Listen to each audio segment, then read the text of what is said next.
নমস্কার, শুরু করছি আজকের সংবাদ।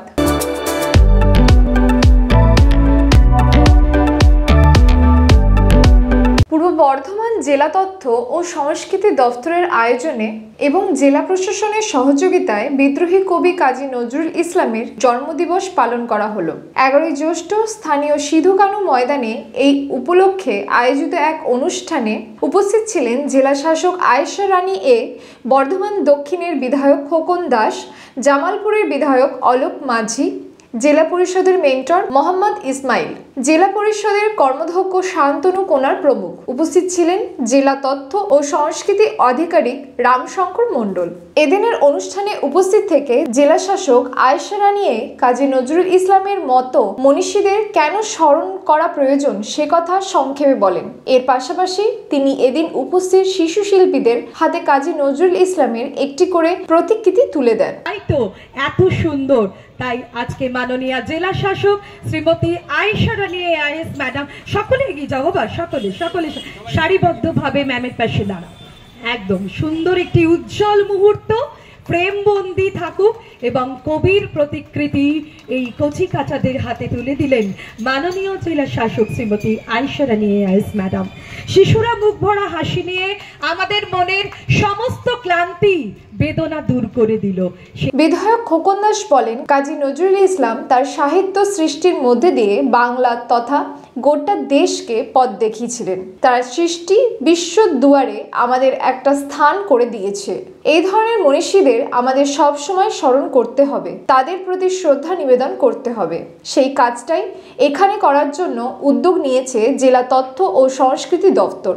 জেলা তথ্য ও সংস্কৃতি আধিকারিক রামশঙ্কর মণ্ডল জানান, প্রতি বছরই এই দফতরের উদ্যোগে কবিগুরু রবীন্দ্রনাথ ঠাকুর, কাজী নজরুল ইসলামের মতো মনীষীদের জন্মদিবস অত্যন্ত শ্রদ্ধা সহকারে পালন করা হয়। স্থানীয় শিল্পীদের অনুষ্ঠান পরিবেশনের মধ্য দিয়ে প্রাণবন্ত হয়ে ওঠে এদিন সিধু কানু মঞ্চ।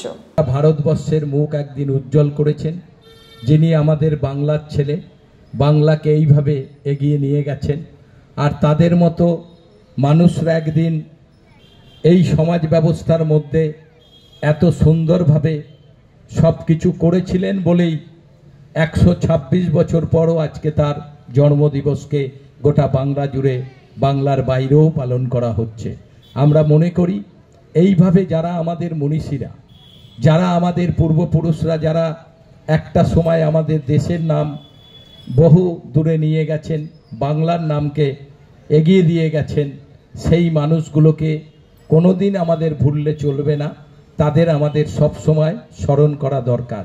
তাই তো আজকে তার জন্মদিবসকে সামনে রেখে এক মাস ধরে বিশ্বকবি রবীন্দ্রনাথ ঠাকুর এবং বিদ্রোহী কবি কাজী নজরুল ইসলামের দুজনকে সামনে রেখে বিভিন্ন জায়গায় আমরা দেখছি রবীন্দ্র নজরুল জয়ন্তীর আয়োজন করছে।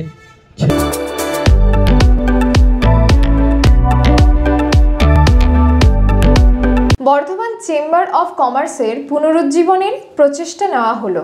আর এই উপলক্ষে স্থানীয় সংস্কৃতি লোকমঞ্চে এক বিশেষ সভার আয়োজন করা হয়, যার মূল উদ্যোক্তা ছিলেন বর্ধমান দক্ষিণ বিধানসভা কেন্দ্রের বিধায়ক খোকন দাস। এদিনের সভার আহ্বায়ক ছিলেন রাজকুমার সাহানা, শীর্ষেন্দু সাধু, সুব্রত মণ্ডল, বিশ্বনাথ দত্ত ও শান্তনু দত্ত। উপস্থিত ছিলেন বর্ধমান শহরের বহু বিশিষ্ট ব্যবসায়ী। এই সভায় খোকন দাস বলেন, বর্ধমান চেম্বার অফ কমার্স বহুদিন আগেই গঠন করা হয়েছিল। একসময় এর কর্মকাণ্ড পরিচালনা করেছেন দেবনারায়ণ মণ্ডল, শ্যামসুন্দর পাল। তবে পরবর্তী পর্যায়ে এই সংগঠনের কার্যকলাপ স্মিত হয়ে যায়। তবে এই ধরনের একটি সংগঠন পূর্ব বর্ধমানের মতো জেলায় থাকা অত্যন্ত গুরুত্বপূর্ণ। রাজ্য সরকারের পক্ষ থেকে মুখ্যমন্ত্রী মমতা বন্দ্যোপাধ্যায় যখন জেলা সফর করেন তখন এখানে চেম্বার অফ কমার্সের সঙ্গে তিনি কথা বলতে চান। তাই এই ব্যবসায়িক সংগঠনের অস্তিত্ব ও সক্রিয়তা থাকাটা অত্যন্ত জরুরি। এর মধ্য দিয়ে কেন্দ্র ও রাজ্য উভয় সরকারের সঙ্গেই যোগসূত্র স্থাপন করা সম্ভব। তাই এই সংগঠনকে আবার সক্রিয় করে তোলার কাজ শুরু হলো বলে উল্লেখ করেন বিধায়ক।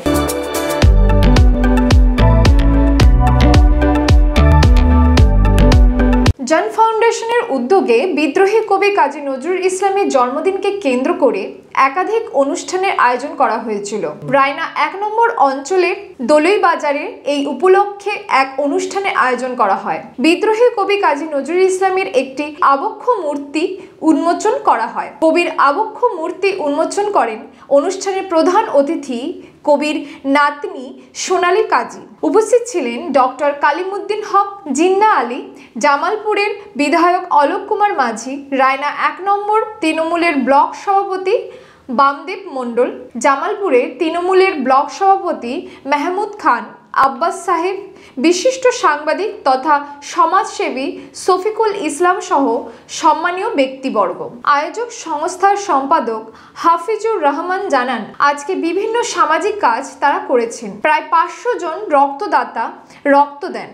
তাদের এই রক্তদান উৎসবের পাশাপাশি 100টি চারাগাছ রোপণ, 50 জন ছাত্রছাত্রীর হাতে শিক্ষা সামগ্রী তুলে দেওয়া, 50 জন বিধবা মাকে বস্ত্র উপহার, 30টি স্বনির্ভর গোষ্ঠীকে সম্মাননা, 30টি স্বেচ্ছাসেবী সংস্থাকে পুরস্কার প্রদান করা হয়। একই সঙ্গে 10 জন বাউল শিল্পীকে সম্মাননা ও 10 জন বিশিষ্ট সাংবাদিককে সম্মাননা প্রদান করা হয়। তিনি বলেন, এই প্রচণ্ড গরমে বিশেষ করে মুমূর্ষু রোগীদের রক্ত বিশেষ কাজে লাগবে। এই রক্ত বহু মানুষের জীবন বাঁচাতে সাহায্য করবে। মেহমুদ খান বলেন, এখানে আসতে পেরে তার খুবই ভালো লাগছে। তাকে আমন্ত্রণ জানানোর জন্য জান ফাউন্ডেশন কর্তৃপক্ষকে তিনি ধন্যবাদ জানান। বিদ্রোহী কবি কাজী নজরুল ইসলামের জন্মদিনে তারা এক মহৎ কাজ করে দেখালো। মেহমুদ খান বলেন, এইভাবেই জান ফাউন্ডেশন তাদের সামাজিক কাজের মধ্য দিয়ে আরও এগিয়ে যাবে। তার শুভ কামনা সবসময় তাদের সঙ্গে থাকবে।